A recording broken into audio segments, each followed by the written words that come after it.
Hello everybody, my name is Ravjiboy. I started this channel by uploading gaming videos, then I went to recipes, then I went to vlogs, then I went back to recipes, then I went to judo, and now I'm going to upload a chess video. I know probably no one knows this, but I've been playing chess for a while now, and my ELO, which is my rating, is 1334, but right now when I played this game it was 1326. So in this video I'm going to be showing you a game I played recently, and I'll also analyze it. So the funny thing about this game, the fascinating thing about this game, is that I made no blunders, misses, mistakes or inaccuracies. These are chess terms basically that indicate when you made your position worse. So at no point, at no point did I make my position significantly worse. I didn't always play the best move, but I played pretty well for my rating. I also played a brilliant move. I don't usually see that in my chess.com analyzer. So let's get straight to it. My opponent, playing with white, pushed his pawn to the e4 square. Now this is usually the most common move, at least in my ELO rating. What I usually do is play the Caro-Kann defense. Now the Caro-Kann defense is basically pushing pawn to c6 to then build up some extra strength apart from defense by the queen on your pawn on d5. Now knowing this, my opponent actually pushed his pawn to e5, and I said, okay, so if I push my pawn here, he can actually take en passant. That's why he did it. He basically doesn't like my d-pawn. But I said, you know what, I'll let him. I'll push my pawn there. Now actually the best move was simply pushing it to d6. But you know, the computer sometimes doesn't like everything, and we can't always do whatever we want. So I took back once he took.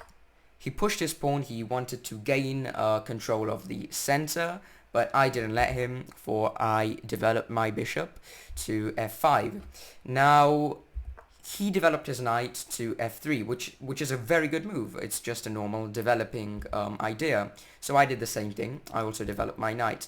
Now here he wanted to gain control of these two fine diagonals. So I said, okay, do you know what? If I take, then you're probably going to take with queen and gain control anyway. But I didn't like that bishop, as it's very powerful. And I also have an active queen. Well, I haven't got it active right now, but I can make it active very easily as it's the most powerful piece on the chessboard. So I took, he took back, and now I push my pawn. I basically wanted to develop my bishop this way.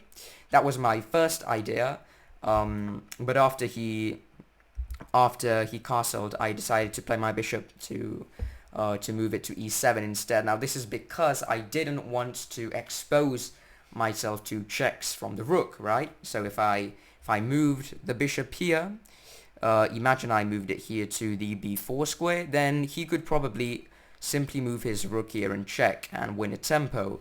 So I decided to place my bishop there. He developed his knight, so I castled, right? So far so good. He decided to move his knight to e5. Basically trying to attack my pieces, simply gain more positional control. It's supported by a pawn, and it's a fairly weak outpost if I can simply take this pawn, because it's only protected by the queen. But I simply decided to trade knights. You know, if you take my knight, I'll take your knight with the queen. So he said, alright, let's trade knights. I took his knight back with the queen. He played this nice move h3 here. He's basically trying to limit my my knight's movements, because I can no longer move it to g4. So then I simply centralized my bishop. I controlled these two nice diagonals. And then he decided to place his rook on an open file.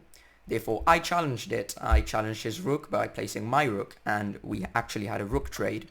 So now I took the open file. I'm in a good advantage, and he actually played this move. He played bishop f6. He's basically threatening to take my knight, and even though materially it's a fair trade, if I take back with my pawn, I'm actually left exposed to many checks with the queen, right?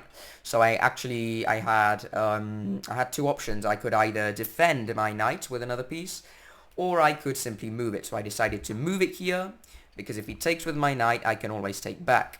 So he took with his knight. And this is when I took back with my rook. Now, the computer actually preferred to take back with the pawn, you know, threatening the queen. But I decided to take back with the rook because, you know, here I'm controlling a very important file. And I feel like in my rating, it's going to be especially hard for my opponents, sorry, to win, to gain control and to acquire the advantage. So he actually pushed his pawn, he tried to make a barrier, and I placed my queen on f5. I was basically setting up a sneaky attack while also threatening to take the bishop. This is where my opponent blundered. He pushed the pawn, basically saying, okay, if you take my bishop with the queen, then I'm going to take your rook. But he actually wasn't aware of my plan. And I played this nice move, sacrificing the rook. No, I can't shout it like Levy. And he actually thought for a long time here, right? So he said, okay, the only thing I can do is take back. But should I cover myself with the queen? Should I move my king? Because a lot of things can happen. I basically sacrificed my rook, because if his rook takes like this, then I can always take the queen right here. And he actually took the rook, right?